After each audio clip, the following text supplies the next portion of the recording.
Hello, and welcome to Anime Audio Commentary. Today I'll be commenting on episode 11 of The Familiar Zero, Night of the Twin Moons. If you'd like to watch along, then start watching now. So last we left off, Louise and Saito had a mission that didn't go too great. They ended up stranded behind enemy lines. They encountered an enemy nobleman no less, and despite the rough goings they went through, they sort of learned something about honor and nobility and all that when, the guy ultimately refused to sell them out. So, despite the relative disgrace of her failure, things are pretty good, Reconquista forces are being slightly pushed back, but, putting all that aside, it seems as though there is a truce for a holiday, and that's a good thing, because like Tristane and Albion, they're two different countries, but I can understand why, being on roughly the same continent, they would have a whole bunch in common, and therefore, would hold certain holidays sacrosanct.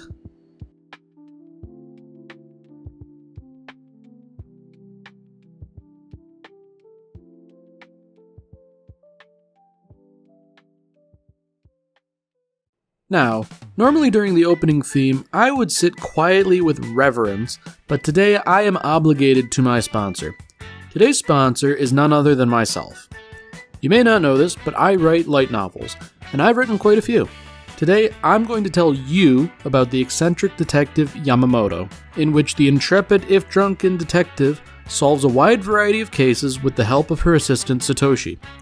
Ranging from finding missing pets and surveilling cheating spouses to catching a high-end cat burglar and preventing the murder of a local business magnate, no case is too big or too small for Detective Yamamoto.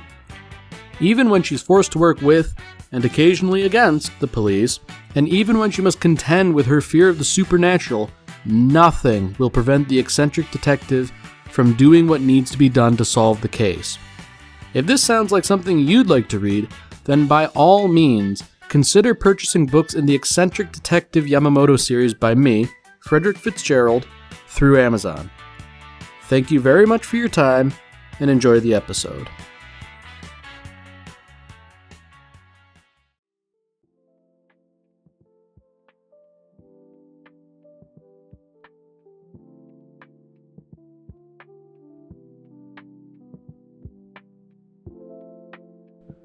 Now, I do seem to recall that at the little snippet of this episode at the end of the previous one indicated that there was going to be something very interesting, and with that in mind, it seems like it's going to be a real tonal whiplash of an episode, seeing as how we've gone from war to this and then presumably back to war again.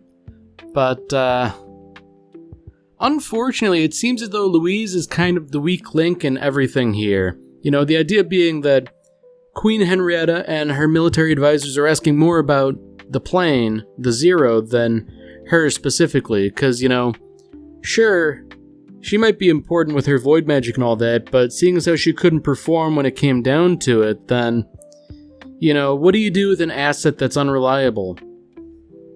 And I guess, despite there being a truce for this Silver Advent Festival, there is the concern that, maybe there might be a little bit of shenanigans going on, like a little sneak attack despite the truce. And, that's sort of one of the insidious things about war, because it really is a prisoner's dilemma when you get down to it. Because on the one hand, you would like to hold the truce sacrosanct for the duration of the holiday, but at the same time, if your enemy's also doing that, then you could get a real leg up on them by performing a sneak attack. It's not honorable. And lest we forget, honor was sort of the chief theme of the previous episode, but, I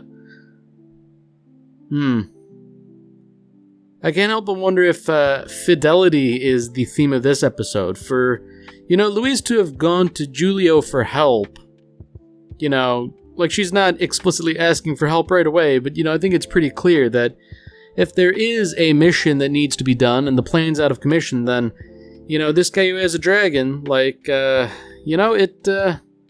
might just work out ultimately.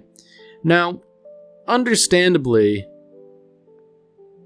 there are some people who aren't too sanguine about this. Like, Louise is more concerned about her station with the Queen and her previous failure.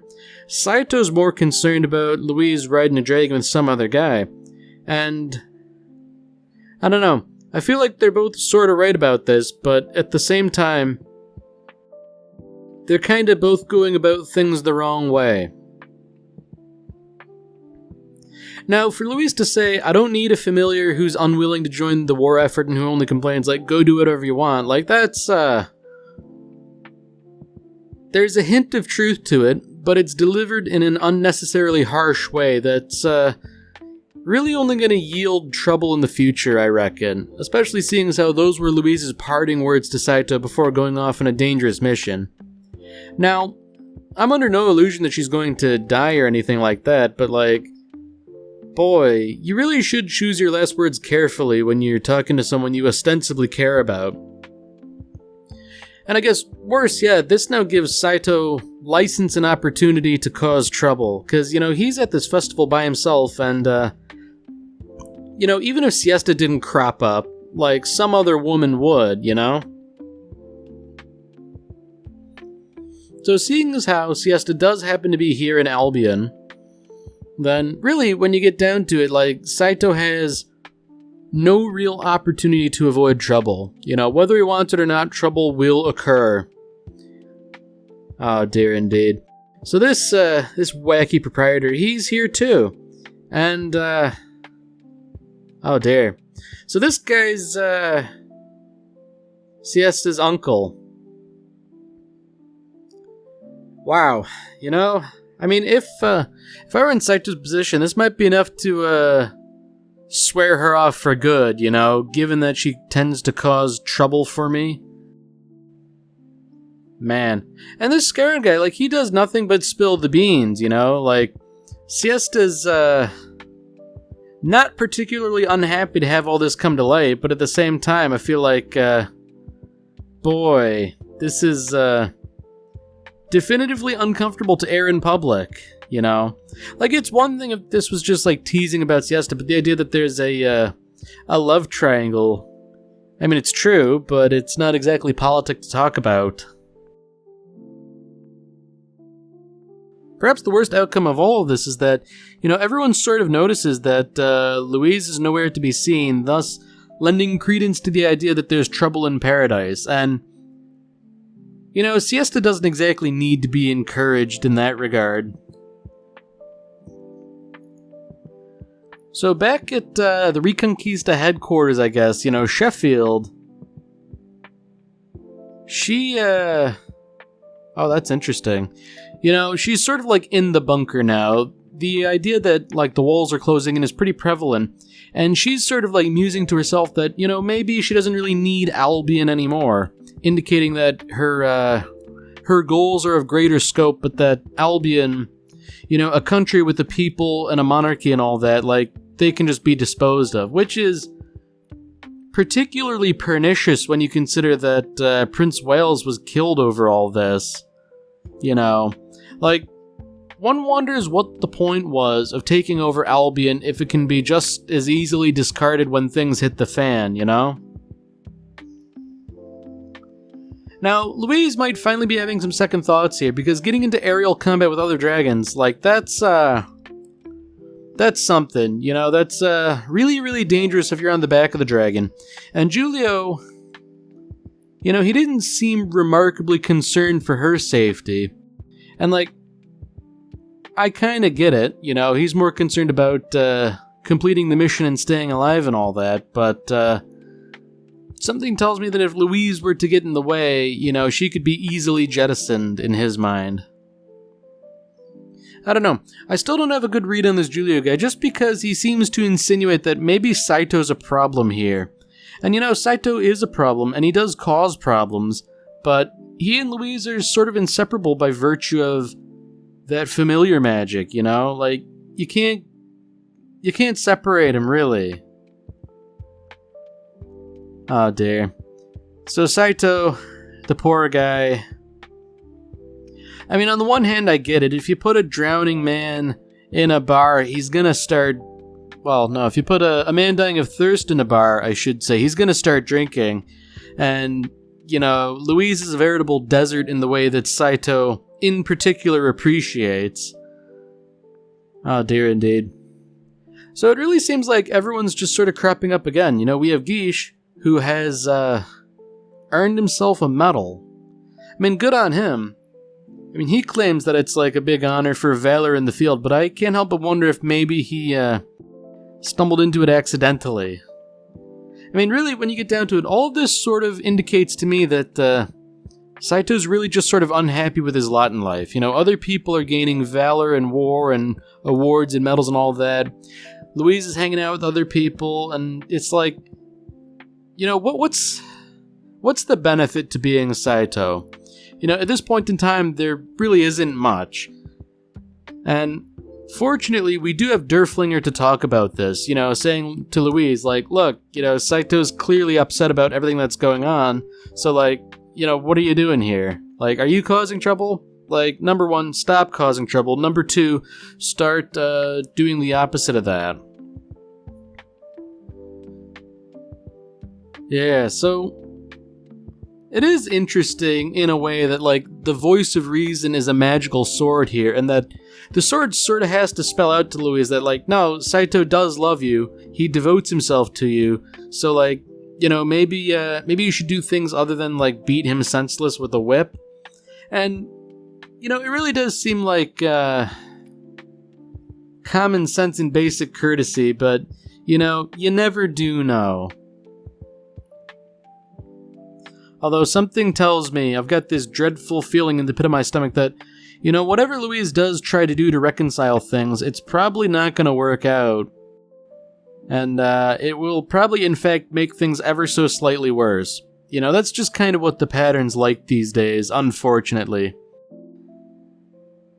And perhaps it's made even worse by the fact that Louise is willing to admit that, she is grateful to Saito for all that he does, trouble he causes notwithstanding. It's nice, but, she's telling this to a sword, not to Saito. So, maybe Derflinger's going about this the wrong way. Like, he's saying that, like, look, you have to meet Saito at his level, so to speak. But I feel like, perhaps the right approach would be to say something like, aren't you a noble? Isn't it your responsibility to shepherd the lower classes? Something to that effect. Sort of like, rather than confronting her, that's not exactly what he's doing, but sort of, finesse her a little bit. Because, like, telling her to say things to Saito like, oh, make me your bride and all that, and it's like, that's not meeting Louise where she's at, you have to be a little bit more tactful. And yeah, Louise is right, like, an aristocrat can't justify saying stuff like that to a familiar, so you kind of have to read between the lines in a weird sort of way. You can do stuff without being super explicit about your motives. Oh, okay. So here's Derflinger's master plan, so that Louise and Saito can understand each other's perspective. Why don't they switch roles? Louise be the familiar, Saito be the master. And I guess it is sort of playing into what he was sort of telling Louise earlier, that, like, look, you need to understand the guy and he needs to understand you, so, like, switch places. But, whoa, buddy. That cat bikini, like, that's certainly going to get Saito's attention, I fear. Maybe not for the best, but, oh. This is how it's going, huh? Louise opens the door to be met with Gish and Siesta and a whole bunch of other people who probably could have gone their entire lives without seeing this. And I guess just to add the cherry on top of this horrible situation, Saito's not immediately enthralled by this. Instead, he's wondering, like, Louise, what are you doing? Which, somehow, it seems to me that that's the worst possible answer. I mean, if I were in that position, I think I would probably just, like, kill everyone else to spare Louise the embarrassment. Like, oh dear. Yeah, so now everything gets worse once again. Louise has to save face by saying, like, look, Saito, I wasn't doing this for you. And, just like Saito said the worst possible thing, Louise in turn says the worst possible thing. That, she wasn't doing this for Saito, she was doing it for Giulio. So, oh dear indeed. And Derflinger, what a sellout. Just because Louise is threatening you, you go along with this? I should think a sword should know better and just, tell the truth. Oh man, this is brutal. Why is Louise doing this? She's just dumping on the guy, saying like, look, you are a worm in comparison to Giulio, and it's like, you don't have to do all that. Like, the first thing you said initially was bad enough, but to just double down... I mean... I feel like Saito would be well within his rights to do something drastic, but I guess it's too late in every regard. Siesta has now seen fit to torpedo everything, so it might well and truly be over. I mean, I wouldn't be surprised if Louise just blew up this whole establishment they were in. Yeah, it's perhaps more over than ever it has been before, I feel like this was a more dire circumstance than when the Tristane Academy of Magic was being held hostage. Oh dear. So unfortunately, Saito's been caught up in Siesta's gravitational pull, and well, there's nothing you can do to unsee that. It's over. If Louise isn't permanently jealous, it'll be an act of God, frankly.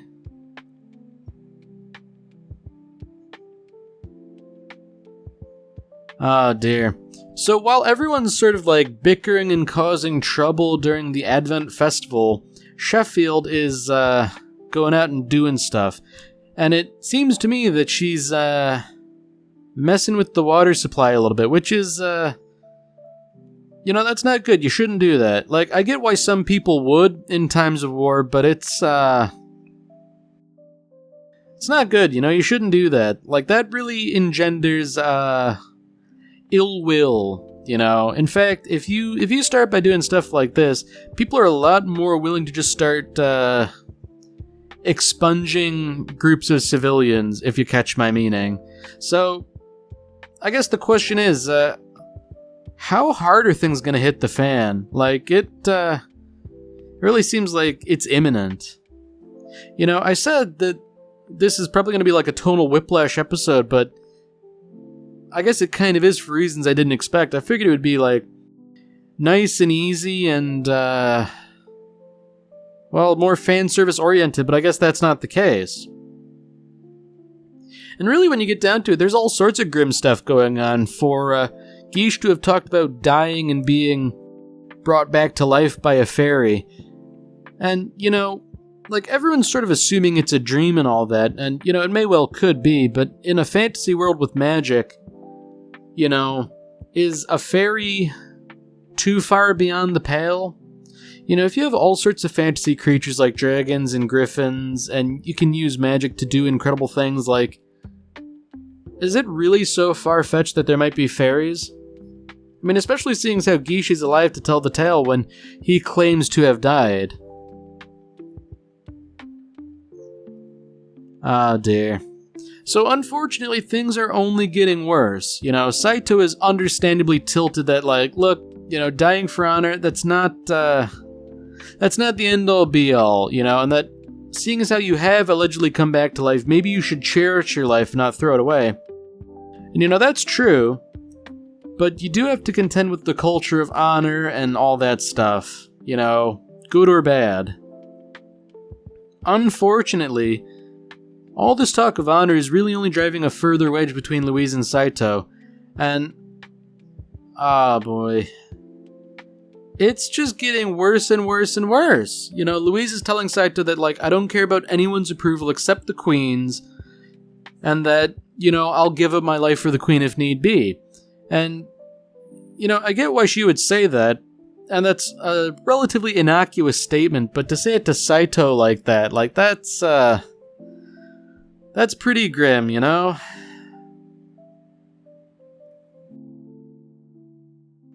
Ooh, so that's really grim too.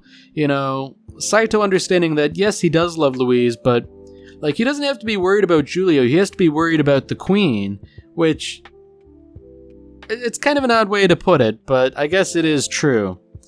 Now, unfortunately, Saito is well aware of what obstacles he has, but he's sort of, immune to seeing Siesta as an obstacle, because she's certainly intent on causing problems now. Oh dear.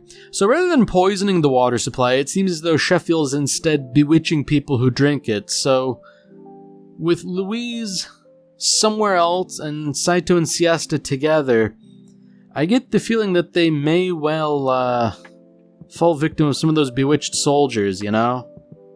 It would be the perfect dramatic thing, really. Ah, jeez. It's over! Like, Siesta's making a move, Louise is gonna see it, things will have never been as over as they are at this very moment. Yeah, so I guess, you know, things are really bad. You know, soldiers are revolting, seemingly at odds with where their loyalties have lied before, so... yeah. For the general to have gone up in flames like that, you know, it doesn't exactly bode well for Tristane, but, maybe Saito should put Siesta off to one side and, like, start taking care of things here. Because, you know, when she starts asking questions like, look, you need to go back to Louise, right? Oh. Okay, is this the rare selfless Siesta thing? You know, slipping Saito a sleeping potion saying, like, look, use this on Louise if she gets it in her head to kill herself? I mean, I get it, but at the same time, this could have dire consequences. Yeah. Things are real bad. In no small part because Saito and Louise are separated in a war zone now.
Alright, well that's it for this episode.